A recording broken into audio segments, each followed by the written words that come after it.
बिस्मिल्लाहिर्रहमानिर्रहीम class second year 2026 और ये हमारे पास आज टॉपिक है चैप्टर नंबर 1 का nature of excretory product with relation to the habitat.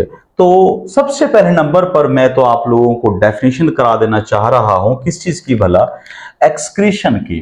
तो लिख लीजिए अपने पास, बुक पर आपके काम आएगी एलिमिनेशन ऑफ मेटाबॉलिक वेस्ट्स। देखें जी, मेटाबॉलिक वेस्ट क्या होते हैं? हमारी बॉडी के अंदर जो चीजें बच जाती हैं मेटाबॉलिज्म से उन्हें वेस्ट बोलते हैं। स्पेशली उनमें भी आमतौर पर खसूसन क्या भला, नाइट्रोजिनस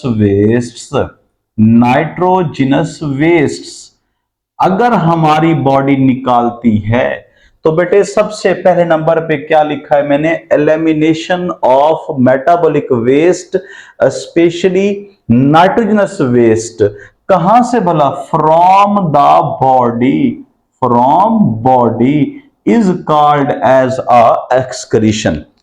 इसे बोलते हैं एक्सक्रीशन। बच्चों इस एक्सक्रीशन का हमने किस बेस पर बताना चाहा है? हैबिटेट के लिहाज से। बॉडी के अंदर जो एक्सक्रीटरी प्रोडक्ट्स पैदा हुए हैं, अच्छा वो एक्सक्रीटरी प्रोडक्ट्स कौन कौन से हैं? जैसा कि हम जानते हैं कि हो सकता है एक्सक्रीटरी प्रोडक्ट में नाइट्रोजनस एक्सक्रीशन वाला अमोनिया हो और क्या हो, यूरिया हो और यूरिक एसिड हो।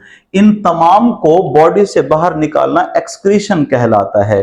प्यारे बच्चों, हमारे टॉपिक का असल पर्पस कुछ और है। वो क्या है कि हमने उन एक्सक्रीटरी प्रोडक्ट्स की नेचर को डिस्कस करना है कि वो उनकी नेचर क्या है, कितना पानी इस्तेमाल करके वो बॉडी से बाहर जाया करेंगे। मैं आपको बता देता हूं, मैंने 3 कैटेगरी की नेचर लिख दी है। नंबर 1 पे एक कैटेगरी लिख देता हूं, क्या भला, इक्वेटिक यानी पानी में रहने वाला हैबिटेट, यानी पानी का हैबिटेट होगा अगर, तो वो जानदार अपनी बॉडी से एक्सक्रीटरी प्रोडक्ट्स कैसे बाहर निकालेंगे।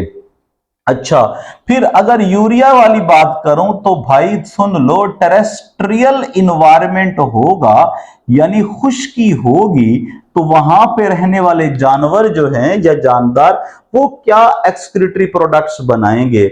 और इसके लिए भी टेरेस्ट्रियल ही लिख देता हूं, लेकिन इसके बाद में शेयर भी करूंगा कुछ और, टेरेस्ट्रियल हैबिटेट। अच्छा बच्चों, हमें पता चल गया कि रिलेशन है किसके साथ? हैबिटेट के साथ। और हैबिटेट है पानी का। हैबिटेट अगर पानी का है तो इसका मतलब है इनका जो मेन एक्सक्रीटरी प्रोडक्ट है ना, मेन एक्सक्रीटरी प्रोडक्ट वो क्या है भला? अमोनिया। और इसका फॉर्मूला है NH3। ये अमोनिया बेसिकली जानवर पैदा करते हैं कहां से? तो सुनो बच्चों, मैंने हेडिंग दी है, आप भी दीजिए अपने पास। ये जानवर जो हैं अमोनिया पैदा करते हैं प्रोटीन से। और आपको पता है प्रोटीन इनको क्या ऐसी चीज देता होगा? सुन लो प्यारे बच्चों, अमाइनो एसिड्स। क्या भला? Amino acid. हम सब जानते हैं अमाइनो एसिड का फॉर्मूला क्या है, COOH होता है और बॉन्ड यहां पर R लगाते हैं और यहां पर H और यहां पर NH2 या 3, जो भी बाज दफा आप लोग लगाते हैं वो अमाइनो एसिड पर डिपेंड करता है। प्यारे बच्चों, इस प्रोटीन के बॉडी के अंदर डाइजेस्ट होने के बाद जब अमाइनो एसिड हमारी बॉडी के सेल्स के पास जाता है, और आपको पता है ये बॉडी का कौन सा सेल हो सकता है? हिपैटोसाइट। लिखो अपने पास, हिपैटोसाइट्स। और ये कौन से होते हैं? लिवर के सेल होते हैं। लिवर के सेल के पास ये अमाइनो एसिड अपने अंदर का अमाइनो ग्रुप निकाल देता है। अमाइनो ग्रुप रिमूव करता है। अमाइनो ग्रुप का रिमूवल होता है। सुनो बच्चों, लिखो अपने पास, इस अमल को बोलते हैं डी अमाइनेशन। क्या बोलते हैं भला? डी एमाइनेशन, यानी अमाइनो ग्रुप रिमूव हुआ तो बना क्या भला? अमोनिया। क्या बना जी? अमोनिया।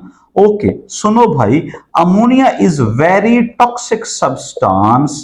ये इतना टॉक्सिक सब्सटेंस है कि अगर वो जानवर, यानी अगर हमारी बॉडी में ये पैदा होता है तो हमारी बॉडी के अंदर ये हमारे ब्लड में डिसॉल्व होकर फौरी तौर पर हमें चक्कर आने लग जाएंगे और हम पागल हो जाएंगे और इवन दैट मौत भी वाकया हो सकती है। इतना टॉक्सिक सब्सटेंस है।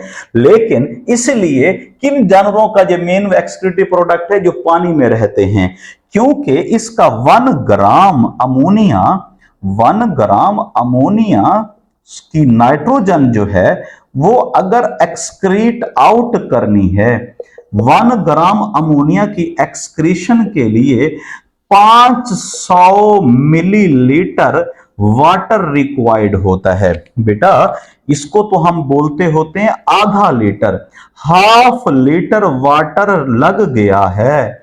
इसका मतलब क्या हुआ, अगर हमारे पास ये मेन एक्सक्रीटरी प्रोडक्ट होता तो हम पानी पीते ही मरते रहते। इसका मतलब ये कौन से एनवायरनमेंट में रहने वाले जानवर कर सकते हैं जिनके पास पानी ज्यादा है। तो प्यारे बच्चों ऐसे जानवरों को कहते हैं अमोनोटैलिक, अमोनोटैलिक एनिमल्स। ओके जी, क्लियर हो गया बच्चों। अच्छा जी, नेक्स्ट हमारे पास है यूरिया प्रोड्यूस करने वाले। अब आप लोग जानते हैं यूरिया जो है बेसिकली उसका फार्मूला है CONH2 डबल ट्वाइस है। तो ये कौन से इन्वायरमेंट में, टेरेस्ट्रियल इन्वायरमेंट में रहते हैं, यानी इसमें ना आमतौर पर ह्यूमन भी शामिल होते हैं, इंसान भी इस कैटेगरी का हिस्सा होते हैं। तो देखो जी मैंने एक हेडिंग दी है वेरी इंपॉर्टेंट, सभी पॉइंट्स के लिए मैंने लिखा है कि प्रोड्यूस्ड फ्रॉम। तो बच्चों सबसे पहला पॉइंट बताता हूं, it is produced from liver cells. अब आपको पता है लिवर सेल को भी क्या बोलते हैं, हिपैटोसाइट्स बोलते हैं। अभी आपने कहा अच्छा लिवर सेल के अंदर तो होता है, लेकिन वो केमिकल बताओ जहां से ये हासिल होगी। बच्चों मैं लिख देता हूं, यूरिया इज एन, एमसीक्यू लिखो please, urea is an detoxified form of ammonia, detoxified form of ammonia. Ammonia की ये वो टाइप है जो डिटॉक्सिफाइड फॉर्म है। अच्छा कौन से अमल से ये डिटॉक्सिफाइड होती है प्यारे बच्चों, उस अमल को बोलते हैं यूरिया साइकिल। क्या बोलते हैं जी भला, यूरिया साइकिल। अब आपके चूंकि सिलेबस में यूरिया साइकिल प्रॉपर दिया हुआ नहीं है, वरना मैं बताता कि असल में प्रीकर्सर होता है फिर यूरिया कैसे बनता है। अगर आप में से किसी को रिक्वायर्ड हो ऐसा तो प्लीज आप कमेंट में मुझसे पूछ लीजिए, मैं उसको स्पेशली बता दूंगा, चूंकि सिलेबस में नहीं है आपके। तो यूरिया साइकिल असल में एक अमोनिया की डिटॉक्सिफाइड फॉर्म करने के लिए किया जाता है, और यूरिया साइकिल का जो प्रोडक्ट बनता है उसे बोलते हैं यूरिया। ओके, और ये वही प्रोडक्ट है जो हमारी किडनी, ओके सुनो बच्चों, इसका मतलब है लिवर के हिपैटोसाइट ने यूरिया बना के दिया और हमारी किडनी उसे बेटे किस में शामिल करके वापस दे रही है, एनवायरनमेंट को यूरिन की फॉर्म में वापस दे रही है। तो हमारे लिए ये बड़ा आसान है कि 1 ग्राम, सुन लो प्लीज, 1 ग्राम यूरिया अगर हम एक्सक्रीट करना चाहते हैं तो तकरीबन 50 मिलीलीटर वाटर रिक्वायर्ड होगा। आपने देखा यहां हाफ लीटर रिक्वायर्ड था और यहां पर 50 मिलीलीटर रिक्वायर्ड है। मुझे तो ऐसा लग रहा है कि ये अच्छी चीज है, क्योंकि पानी थोड़ा सा इस्तेमाल हुआ और नाइट्रोजनस वेस्ट बॉडी से निकल गया। प्यारे बच्चों मैं आपको बताना चाहता हूं कि अगर अमोनिया हमारे पास 500 मिलीलीटर वाटर रिक्वायर्ड करता है तो यूरिया 50 मिलीलीटर वाटर रिक्वायर्ड करेगा। इन दोनों के दरमियान रेशो क्या बनेगी, सुनो बच्चों, 10:1 की बनेगी। इसका मतलब है हमें अगर एमसीक्यू में पूछा जाए कि अमोनिया और यूरिया की एक्सक्रीशन रेशो क्या है, तो आप क्या कह सकते हो भला बताइए प्लीज, 10:1। ओके जी, 10:1 के हिसाब से ये यूरिया और अमोनिया की रेशो है। यानी अगर ये 1 है तो ये 10 है, तो अगर वो 50 है तो वो 500 होगा। नेक्स्ट हम जानते हैं कि यूरिया को खारिज करने वाले का नाम क्या होगा, यूरियोटैलिक। क्या नाम है जी भला? यूरियोटैलिक एनिमल कहलाते हैं। चलते हैं जी नेक्स्ट, हम मोस्ट सस्ता तरीन बेटे नाइट्रोजनस वेस्ट प्रोडक्ट, जिसको पानी बहुत कम चाहिए होता है एक्सक्रीट आउट करने के लिए। अब देखो बच्चों, ये डेजर्ट में रहने वाले आमतौर पर जानवर के लिए होता है, डेजर्ट्स। इसका मतलब ये हुआ जितने इन्वायरमेंट हैं उनके अपने अपने एक्सक्रीटरी प्रोडक्ट्स हैं, उनकी प्रायोरिटीज हैं। आपने देखा इक्वेटिक में पानी ज्यादा था तो इसलिए एक्सक्रीटरी प्रोडक्ट भी उनका क्या था भला? अमोनिया। यहां पर पानी मॉडरेट है तो बेटे मॉडरेट एक्सक्रीटरी प्रोडक्ट। यह पानी है ही नहीं, बहुत स्कैर्सिटी है, बहुत शिद्दत से कमी है यहां पर, तो ये क्या करेंगे? यूरिक एसिड पैदा करते हैं। अब प्रॉब्लम ये है कि ये यूरिक एसिड कहां से पैदा होता है? प्यारे बच्चों याद रखना, आमतौर पर बर्ड्स और आप लोगों के फेवरेट इंसेक्ट कॉकरोच वगैरह वो क्या करते हैं, यानी अमोनिया को, सुनो सॉरी, अमोनिया से मैं बता देता हूं, सॉरी तो नहीं था यहां पर, वैसे हकीकत है ये भी, अमोनिया से बना यूरिया, और यूरिया से क्या बन सकता है जी बच्चों? Uric acid. एक तो ये तरीकाकार है, और आपको बता देता हूं uric acid is 7 time less toxic then urea. 7 time less toxic होता है देन यूरिया। यूरिक एसिड 7 गुना क्या है? कम टॉक्सिक है। दूसरी जगह क्या है जहां से ये हासिल होते हैं बच्चों? सुनो, प्यूरीन एंड पैरिमेडाइंस।